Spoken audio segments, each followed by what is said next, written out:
My name is Wade Lockridge. I'm 67, and for most of my life, I've been the one everyone in the family forgot to count. A retired truck mechanic with arthritic knees, a rusting Chevy, and no degrees to hang on the wall. My son Bennett built tech empires out of air and code, married into power, and hasn't looked me in the eye without pity since his mother died. I was the man who fixed everyone's brakes, but never touched the steering wheel of his own life. In a family of movers, I stayed still and got left behind. For years, I kept quiet, swallowed my pride, convinced myself being needed was enough. But on Father's Day, when Bennett asked if I was happy with the $3,700 his wife supposedly gave me every month, everything cracked. And in that moment, I knew someone had been stealing more than just my name. June light spilled across the cracked tiles in my kitchen. I could hear my ceiling fan whining above me like a tired ghost.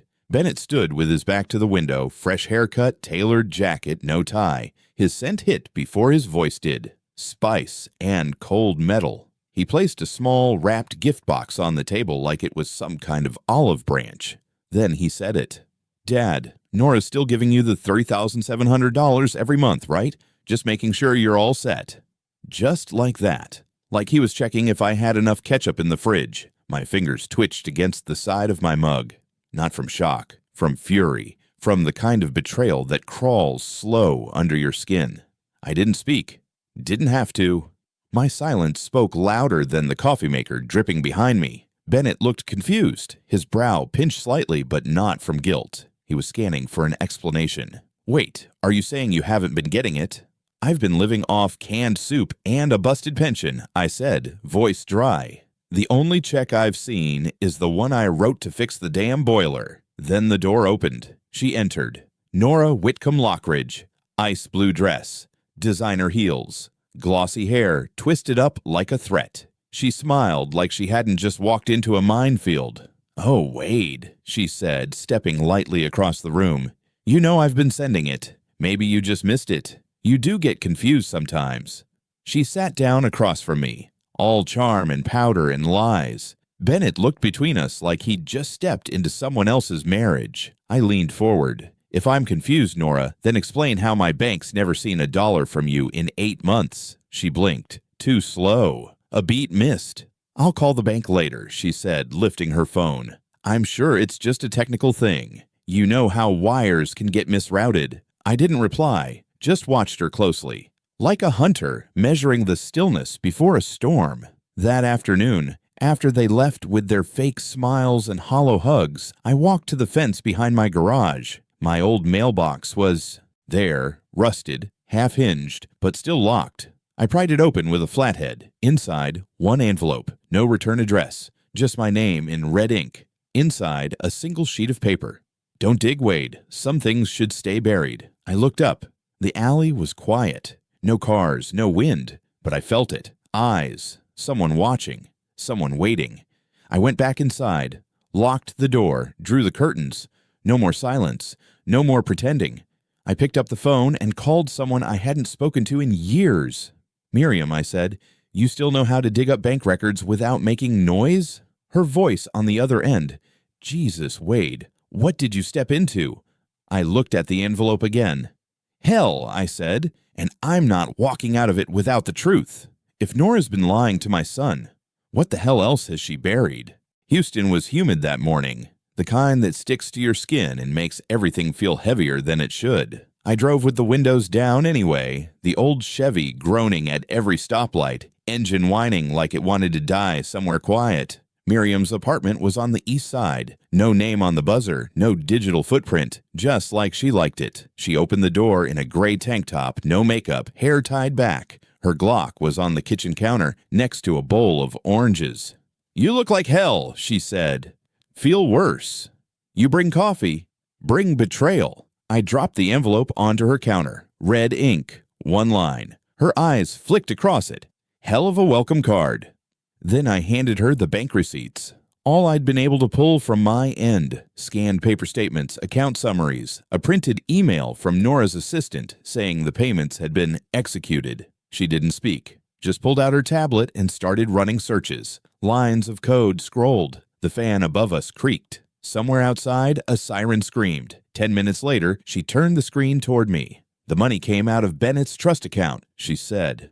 "Wire instructions show a target account, but not yours." I leaned in. "It's rerouted through a secondary shell," she added. "Name on the trust account is Caldwell Holdings. Ring a bell?" I shook my head. She tapped again. "Dexter Caldwell. Background's clean. Too clean. No social media. No real property. But 6 active LLCs in Delaware, 1 in Nevada, and a holding license for family-managed real estate in Harris County." "You're telling me they set up a shell to move money in my name?" "I'm telling you," she said, eyes locking on mine. "Nora and whoever Caldwell is, they're using your son's money and your name to build a goddamn empire." The air thinned. "You ever hear someone say money doesn't lie?" she muttered. "That's bullshit. Money lies better than people." I looked down at the printouts. Nora had built a wall, but she'd left the door half open. "They'll come after me," I said. "They already are." Cutscene. Back at my house. Late afternoon. The sun was low, slanting orange across the window blinds. I walked to the back, toward the garage. My gut was tight, ankles stiff, heat still hanging thick. Then I saw it. Side door, open 2 inches, just wide enough for guilt to slip through. I didn't shout, didn't step inside. Instead, I grabbed the crowbar from behind the trash bin and moved slow. 1 breath, 2. I pushed the door open. My garage looked normal, almost too normal. Nothing tipped, nothing shattered. Then I saw it, on the workbench. A black digital recorder, screen blinking. I pressed play, static. Then a voice, calm, male. "You weren't supposed to look. This isn't your game, Wade. Step out of it before someone steps on you." Silence. Another click. "You dig too far, you get buried in it." I pressed stop. My hand trembled, but not from fear, from rage. I scanned the walls. I looked up. Security camera. Offline. Wires clipped. There are days when silence is peaceful. That wasn't one of them. I opened my old safe in the floor. Took out a box wrapped in cloth. Inside, a Smith & Wesson I hadn't touched since '04. Most men wait for the wolf to knock. The smart ones bolt the door and load the gun. Night fell fast. Houston lights flickered on. Miriam's voice cracked through my burner phone at 9:14 p.m. "Wade." I dug deeper. "Tell me." "You're not gonna like it." "Try me." She hesitated. "The shell account? It's not just moving money. It's tied to a development project, a fake nonprofit. They're using your house address to apply for federal grants under your name. That's fraud. That's prison time. For someone. And the trust, it's tied to life insurance." Pause. "What kind of policy?" She sighed. "One that only pays out when the beneficiary dies naturally. And the insured is you." The room spun. "They're betting on my death," I said quietly. "It's cleaner than a bullet," she answered. I stood there, alone in my garage under a single hanging bulb. And that's when I saw it. Small, almost invisible. A tiny red dot dancing across my chest. They knew I'd look, which means they're watching me now. The red dot vanished as fast as it appeared. I dropped to the floor, rolled under the workbench, heart pounding like it was trying to break out of my chest. Every breath tasted like rust and sawdust. No shots, just silence. And that was worse. Sometimes the silence ain't peace. Sometimes it's the sound of someone aiming carefully. I waited, counted to 30. Crawled to the back exit, kept low. The alley was empty, but I could feel them. Watching. Cut scene. Miriam's place. She yanked the curtain shut the second I stepped in. "You were followed," she said. "I know." She scanned the street from the peephole, double-checked the door locks, then pulled out a black laptop that looked military grade. I laid it all out. The wire fraud, the fake trust, the bullet that didn't fire. "You ever read about digital doubles?" she asked.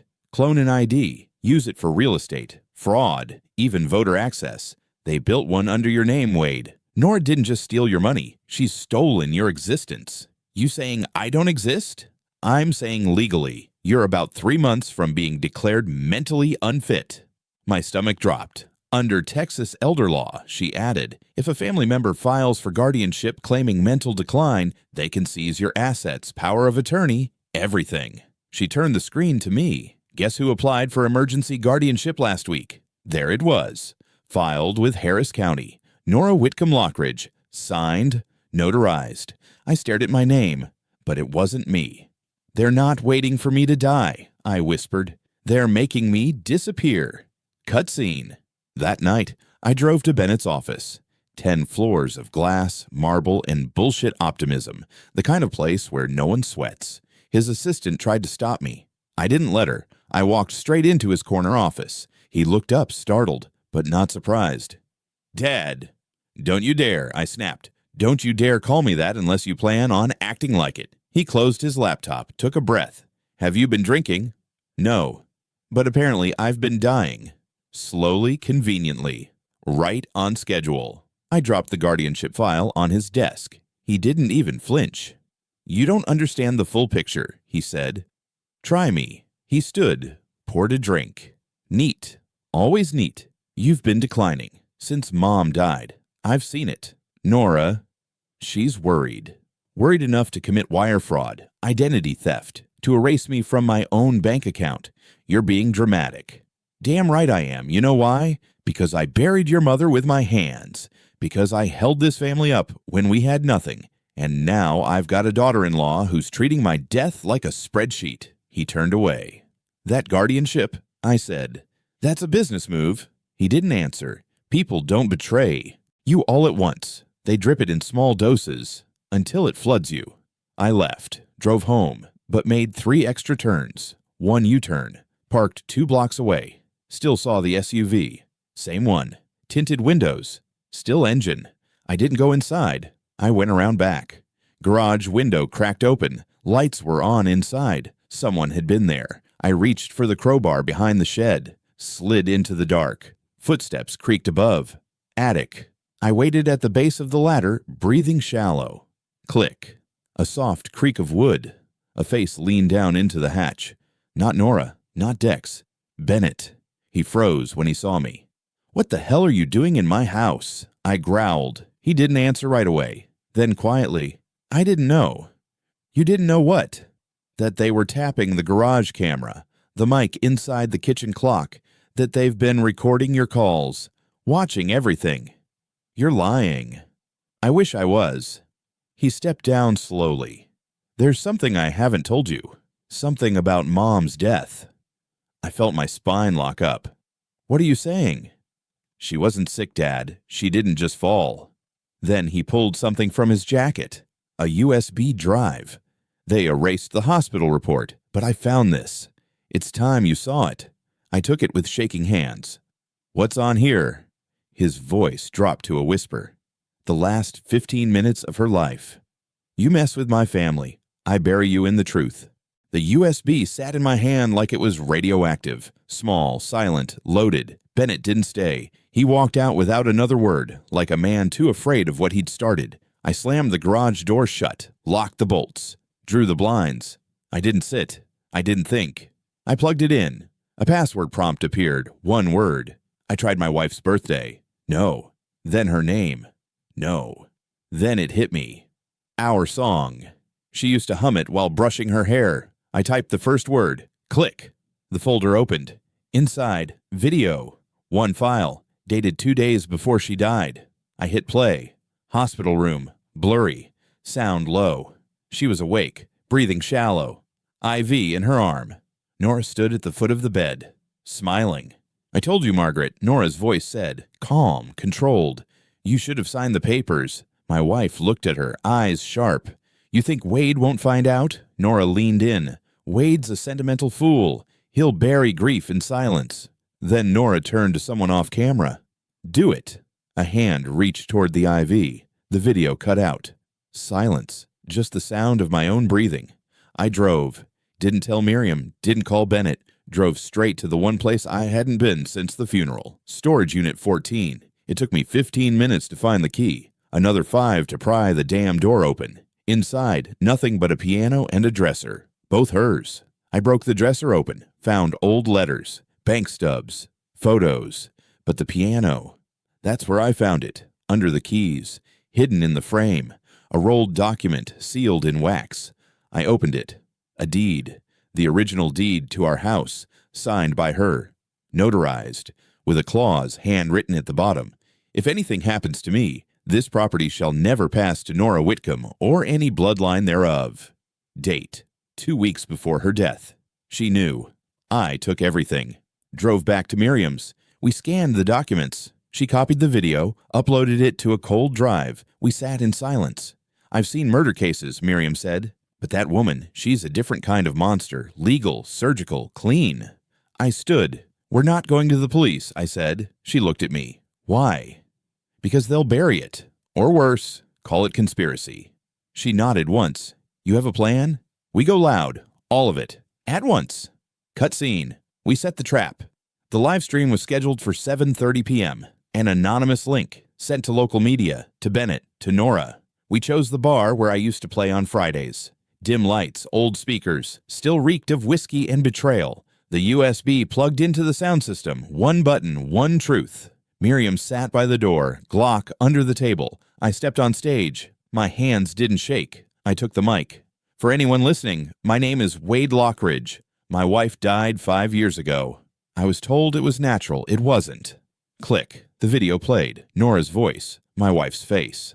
The moment. Then silence. The bar held its breath. Phones buzzed. Then glass shattered. Front window. Bullet. Down.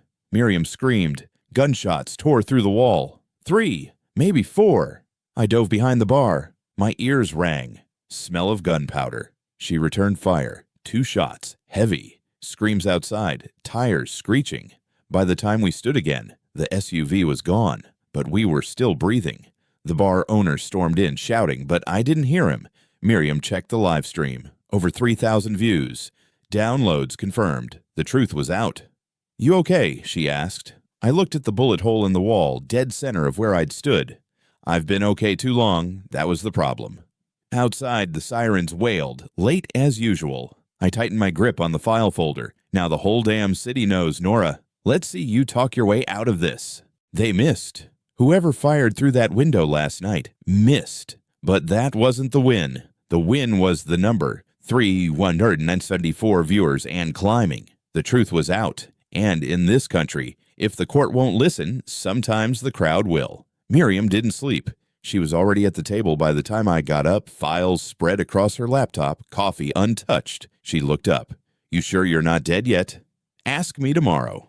Good, she said, because this thing just blew wider. She clicked a file. Federal land records. Harris County grant reports. Loan application request. Under nonprofit housing redevelopment. All with my name signed. Forged.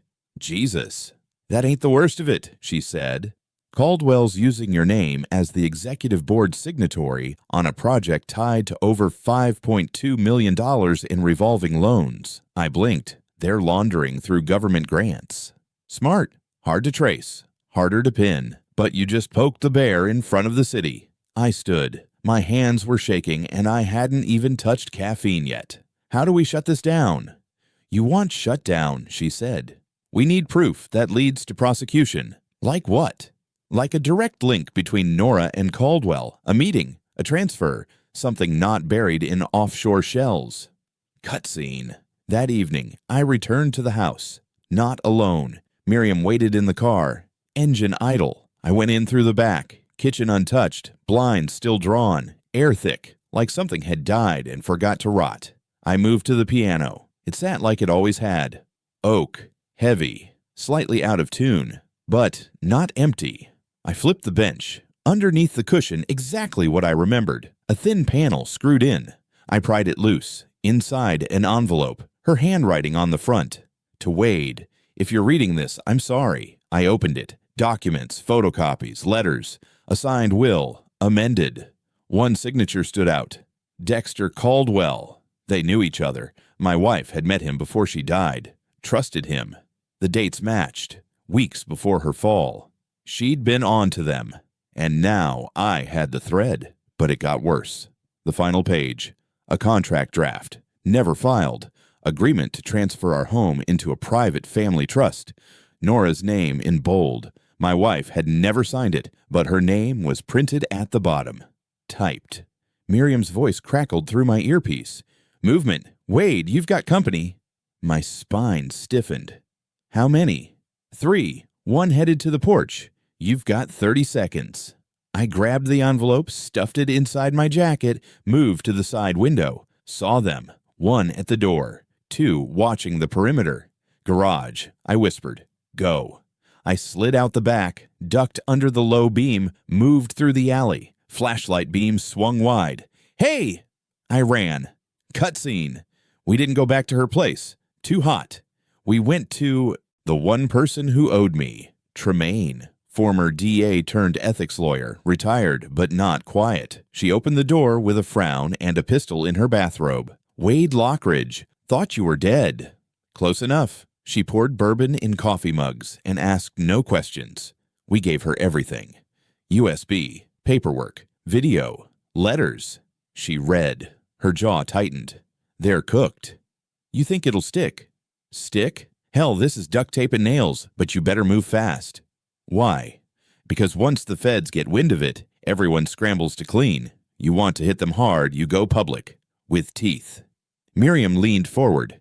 We've got one shot. We push it all. Names, files, footage. And we back it with you. Tremaine exhaled slow. Give me 2 hours. Cut scene. 7 p.m. Public upload. Tremaine's letter attached. Press release format. Footage. Redacted statements. Verified through 3 encrypted servers. Miriam watched the screen. I watched the street. Then it hit. News anchor, local station. Explosive allegations surface against developer Nora Lockridge and business associate Dexter Caldwell. My phone lit up. Unknown number. I picked up. A voice. Low. Hoarse. You think this ends here, Wade? Click. Line dead. I looked at Miriam. They're coming. She didn't blink. Let them. Now the whole damn city knows, Nora. Let's see you talk your way out of this. The hotel lobby smelled like orchids and polished leather. I walked in slow. Suit jacket borrowed, shirt pressed, the Glock tucked inside my waistband, safety on. Miriam stood by the revolving door, one hand on her hip, the other gripping the burner phone. She gave a short nod. Top floor. She's waiting. Elevators opened like jaws. I stepped inside. The walls glowed gold. My reflection in the mirror looked older than I remembered. Hard eyes, cracked skin, steady hands. We stopped at 33. Penthouse. The doors opened to marble silence. Bennett stood there, alone, no tie, glass in his hand. She's inside, he said. Armed? No, but she's still dangerous. I passed him. He didn't stop me. The suite was cold, too clean. Nora sat on the edge of a leather chaise, legs crossed, staring out at the skyline like it belonged to her. You've made a mess, she said, not turning. No, I said. I just wiped away yours. She stood slowly, eyes sharp, that same mask she wore at Margaret's funeral. Do you even understand what you've done? I buried my wife twice, I said. The first time in the ground, the second under your lies. She moved closer. You don't walk away from this clean, Wade. I'm not trying to walk away clean. I'm trying to walk away truthful. She blinked, and I saw it. The crack, the fear. You know, I said, voice low, they say evil doesn't show up wearing horns. It shows up with a smile and a wire transfer.